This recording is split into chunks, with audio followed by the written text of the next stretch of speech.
Good evening all student, all here my channel to person. तो सभी श्रोताओं से मेरा शाम का नमस्कार और सभी श्रोताओं से विनम्र निवेदन है कि यदि हमारे चैनल पर नए हैं तो चैनल को सब्सक्राइब करना, लाइक करना, फॉलो करना ना भूलें। क्योंकि जान रहे हैं व्यस्तता का समय चल रहा है, शादी विवाह का, इसमें निमंत्रण सबके पास ज़्यादा होता है, कोई समय नहीं दे पाता है, तो इसलिए कभी कभी अंतराल हो जा रहा है। उसके लिए हमें खेद है आज सभी श्रोताओं से। तो हम आज इसी क्रम में हम अपने मोटिवेशनल वाक्य के साथ सुप्रीम कोर्ट से संबंधित कुछ महत्वपूर्ण प्रश्न लेकर आए हैं जो एक दिवसीय के लिए काफी उपयोगी है। जैसे कि कल 2025 का उत्तर प्रदेश पीसीएस परीक्षा का परिणाम आया है और कितने लोग इसमें सफल हुए हैं, जितने लोग उनको हमारी तरफ से हार्दिक बधाई एवं अभिनंदन है कि वो आने वाले मुख्य परीक्षा में भी अपने परचम को लहराएं और इस तरह चढ़ते हुए वह इंटरव्यू तक अपनी सफलता हासिल करें और अपने भविष्य को उज्जवलमय बनाएं। तो इन्हीं शब्दों के साथ हम आपसे निवेदन करते हैं कि वीडियो को अंत तक जरूर देखें। जब तक अंत तक नहीं देखेंगे तब तक आपको सही जानकारियां नहीं मिल पाएगी। हम आपको एक सलाह और देते हैं, चूंकि वीडियो में रिवीजन भी हो सकता है कोई प्रश्न, तो इसलिए आप सभी श्रोताओं से, दर्शकों से, महानुभावों से मेरा निवेदन है कि आप एक डायरी और एक पेन लेकर बैठिए वीडियो को चालू करते समय और उसको आप क्रम वाइज लिखते जाइए, डेट वाइज लिखते जाइए। एनी टाइम जब आपको रिपीट करने का मौका आए तो आप उसको रिपीट कर सकते हैं, जो आपके लिए काफी उपयोगी होगा। इस तरह हमारा पहला मोटिवेशनल वाक्य है, value your work, value your work, let it let the way. करा तुम्हारे कार्य का महत्व है, let it lead the way, करा कि इसे रास्ते पर जाने दो। Because when you stand strong in your career, जब अपनी जीवन में तुम क्योंकि जब तुम अपने जीवन में मजबूती के साथ अपनी सेवा के लिए खड़े होते हो, you lift up everyone you, तब तुम प्रत्येक लोगों को पीछे छोड़ जाओगे और लव। दूसरा है, a friend who understands your tear, एक मित्र जो तुम्हारे आंसुओं को समझ सकता है, is much more valuable than a lot of friends, वो उनसे ज्यादा महत्वपूर्ण होता, उन मित्रों से ज्यादा महत्वपूर्ण होता है जो who only know your smile, जो केवल आपका मुस्कुराना ही जानते हैं। यानी आपके दुखों में साथ नहीं, कंधे से कंधे नहीं मिलाना चाहते, लेकिन जब आप अच्छी परिस्थितियों में आ जाते हैं, किसी अच्छे महत्वपूर्ण पदों पे पहुंच जाते हैं, तो हाय हेलो करते लिए आपसे पार्टी मांगेंगे, आपसे हाथ मिलाएंगे और अपनी पहचान भी आपसे बनाएंगे। तो इस तरह हिंदी में है। तीसरा, याद रखें तारीफ करने वाला तुम्हारी स्थिति देखता है, याद रखें तारीफ करने वाला तुम्हारी स्थिति देखता है और परवाह करने वाला तुम्हारी परिस्थिति देखता है। स्थिति और परिस्थिति दो शब्द हैं। स्थिति आप किस पोजीशन में हैं वो देखता, परिस्थितियां आप खराब हैं किस दशा में है, तो जो आपके प्रति चिंतित होता है वो आपको हर ढंग से आपका केयर करता है। तो चौथा है, शिक्षा इंसान को ऊंचा नहीं बनाती, शिक्षा इंसान को ऊंचा नहीं बनाती, करती है क्या क्या, शिक्षा इंसान को सही बनाती है, शिक्षा इंसान को सही बनाती है। जिस समाज में किताबें चमकती हैं, जिस समाज में किताबें चमकती हैं वहां भविष्य चमकता है, वहां भविष्य भी चमकता है। शिक्षा ही वह शेरनी है, शिक्षा ही वह शेरनी है जो अधेरी सोच को उजाला बना देती है, जो अधेरी सोच को उजाला बना देती है। जहां शिक्षा नहीं है, जहां शिक्षा नहीं है वहां बराबरी भी नहीं है। जहां शिक्षा नहीं है वहां बराबरी भी नहीं है। पांचवा है माँ बाप की, माँ बाप है तो माँ बाप की कमाई और माँ की दुआ दोनों ही जिंदगी चलाते हैं। माँ बाप की कमाई यानी बाप की कमाई और माँ की दुआ दोनों ही जिंदगी चलाते हैं। माँ की दुआ रास्ता बनाती है, माँ की दुआ रास्ता बनाती है और बाप का संघर्ष मंजिल दिलाता है, बाप का संघर्ष मंजिल दिलाता है। जिसके सिर पर दोनों का हाथ हो, जिसके सिर पर दोनों का हाथ हो उसकी किस्मत खुद झुक जाती है, उसकी किस्मत खुद झुक जाती है। छठा है पैर की मोच, पैर की मोच और छोटी सोच, पैर की मोच और छोटी सोच हमें आगे बढ़ने नहीं देती है, हमें आगे बढ़ने नहीं देती है। टूटी कलम औरों से जलन, टूटी कलम और औरों से जलन, ईर्ष्या रखना खुद का भाग लिखने नहीं देती है। आप दूसरे के में हमेशा परेशान रहेंगे, कलम भी नहीं चल रही, इधर आप दूसरे के बारे में हमेशा उसकी अच्छाई बुराइयों को सोचते रहेंगे, अपने बारे में आपको कभी मौका नहीं मिलेगा। तो खुद का भाग लिखने नहीं देती है। काम का आलस, काम का आलस और पैसों का लालच और पैसों का लालच, काम का आलस और पैसों का लालच, पैसों का लालच हमें महान बनने नहीं देता है। काम का आलस और पैसों का लालच हमें महान बनने नहीं देता है। अपना मजहब ऊंचा, अपना मजहब ऊंचा और गैरों का ओछा, यानी अपने धर्म को आप ऊंचा मानिए और दूसरे के धर्म को नीचा समझिए। अपना मजहब ऊंचा और गैरों का ओछा, ये सोच हमें इंसान बनने नहीं देता है, हमारे अंदर मानवता नहीं लाने देता है। तमाम इस तरह भड़कालू चीजें हमको मिलती हैं। Today is our motivational sentences by JP Verma. आज 2 दिसंबर है, हमारे यानी 2025 का अंतिम समय चल रहा है, अंतिम महीना चल रहा है या 28-29 दिन का और मेहमान है 2025 की विदाई होने पर। तो हम सोच रहे हैं कि आप लोग आने वाले वर्ष समाप्ति पर भी आप कुछ अच्छा करके जाइए और अंत को भी अच्छे ढंग से आप शुरू करेंगे, ये मेरी आपसे आशा और उम्मीद है और आपके लिए शुभकामनाएं हैं।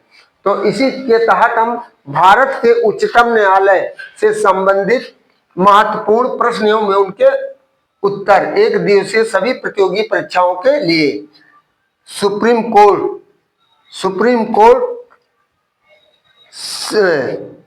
To related important question and answer one day all one day competition. तो पहला है सुप्रीम कोर्ट, उच्चतम न्यायालय, उच्चतम न्यायालय के अन्य सुप्रीम कोर्ट के अन्य न्यायालयों की अन्य जजों की नियुक्तियां किसके सलाह पर की जाती है? कलेजियम की सलाह पर, कलेजियम की सलाह पर। कलेजियम में दूसरा, कलेजियम में कितने सदस्य होते हैं? CGI, chief justice of India और चार वरिष्ठ जज होते हैं, 4 वरिष्ठ जज होते हैं। तीसरा है सुप्रीम कोर्ट के देखिए थोड़ा कहीं मिस्टेक हो जाता है लिखते समय।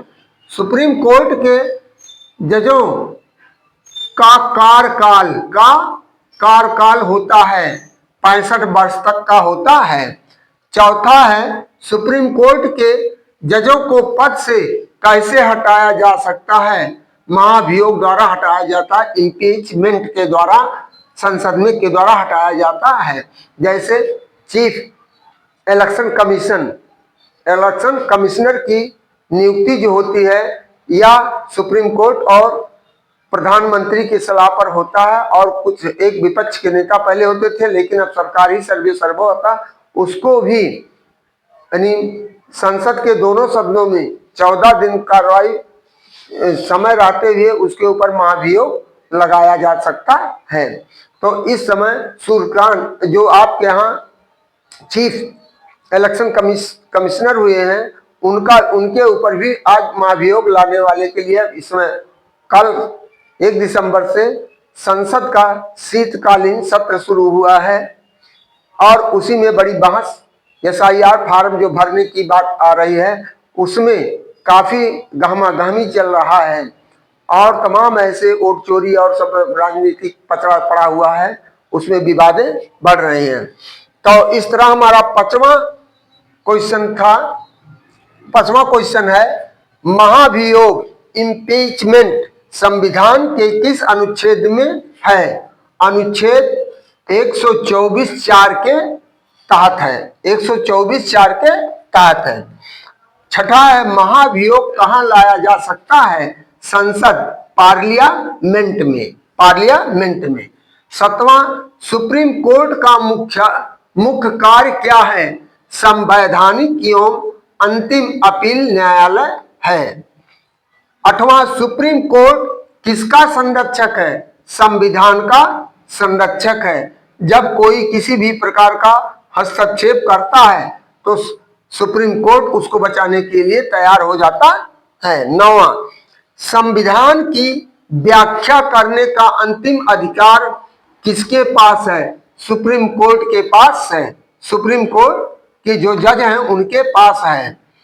10वां है, सुप्रीम कोर्ट किस प्रकार की अदालत है? कोर्ट ऑफ रिकॉर्ड का अदालत है। 11वां, कोर्ट ऑफ रिकॉर्ड का क्या अधिकार है? अपने निर्णय को रिकॉर्ड में रखना और अवमानना करने पर दंड देना। 12वां, सुप्रीम कोर्ट की अवमानना का अधिकार किस अनुच्छेद में है? अनुच्छेद 129 में है। अनुच्छेद 129 में है।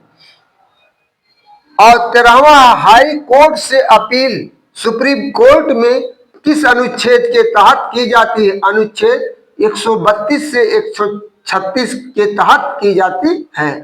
132, 136 के तहत की जाती है।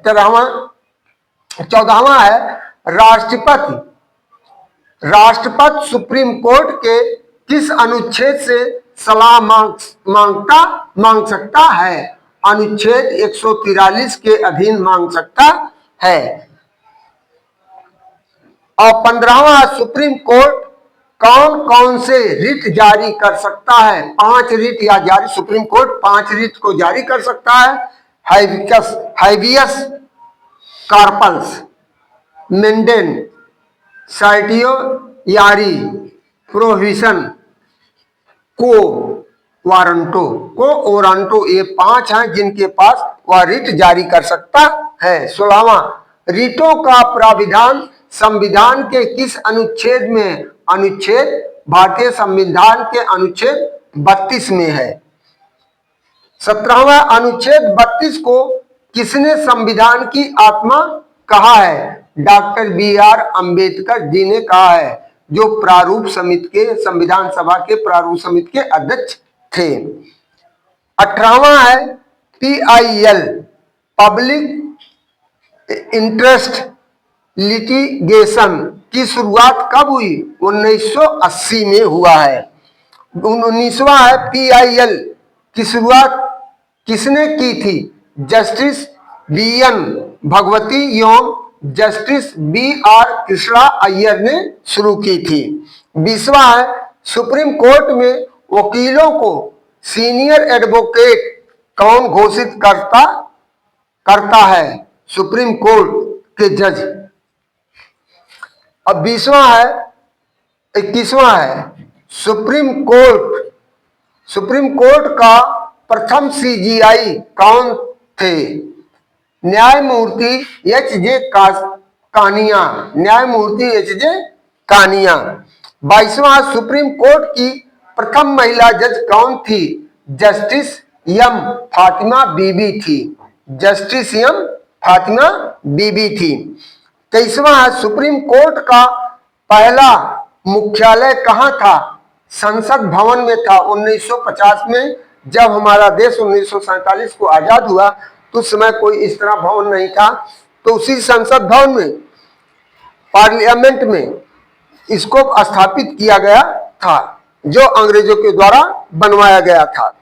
जैसे लाल किला है, लाल किला और संसद भवन है, और तमाम ऐसे भवन अंग्रेजों के द्वारा बनवाए गए थे, उसी में आजकल चल रहे हैं। और फिर देखिए 24वां है, सुप्रीम कोर्ट में केस कौन प्रस्तुत करता है? सॉलिसिटर जनरल एंड एडवोकेट, दो लोग कर सकते हैं। 25वां है, भारत के महान्यायवादी AGI की नियुक्ति कौन करता है? राष्ट्रपति करता है। 26वां, AGI संविधान के किस अनुच्छेद में है? अनुच्छेद 76 में है। भारतीय संविधान के अनुच्छेद 76 में। 27वां है, सॉलिसिटर की नियुक्ति कौन करता है? केंद्र सरकार करता है। 28वां, सुप्रीम कोर्ट की सील पर क्या अंकित होता है? सत्यमेव जयते। जो मोहर होती है सुप्रीम कोर्ट की, उसमें क्या अंकित होता है? सत्यमेव जयते। किसी भी न्यायालय का आप देखते हैं उस पर सत्यमेव जयते ही लिखा पाया जाता है। 28वां, 29वां है, सुप्रीम कोर्ट में पहली बार लाइव स्ट्रीमिंग कब शुरू हुआ था? 2022 में। 2022 में। अंतिम है 30वां, सुप्रीम कोर्ट की वेबसाइट कब शुरू हुई थी? 1997 में हुआ था। तो इस तरह आज का हमारा टॉपिक यहीं पर समाप्त होता है। कल हम संविधान से रिलेटेड और कुछ करंट अफेयर लेकर आएंगे। तो इन्हीं शब्दों के साथ हम आपके उज्जवल भविष्य की कामना करते हुए और आप सभी लोगों से निवेदन करते हैं कि हमारे चैनल पर आप नए हैं तो चैनल को सब्सक्राइब करना, लाइक करना, फॉलो करना ना भूलें और वीडियो को अंत तक जरूर देखें, जिससे सही आपको जानकारियां मिलती रहे। तो इन्हीं शब्दों के साथ पुनः आपके उज्जवल भविष्य की कामना करते हुए अपनी वाणी को विराम देते हैं। थैंक यू, धन्यवाद, गुड नाइट।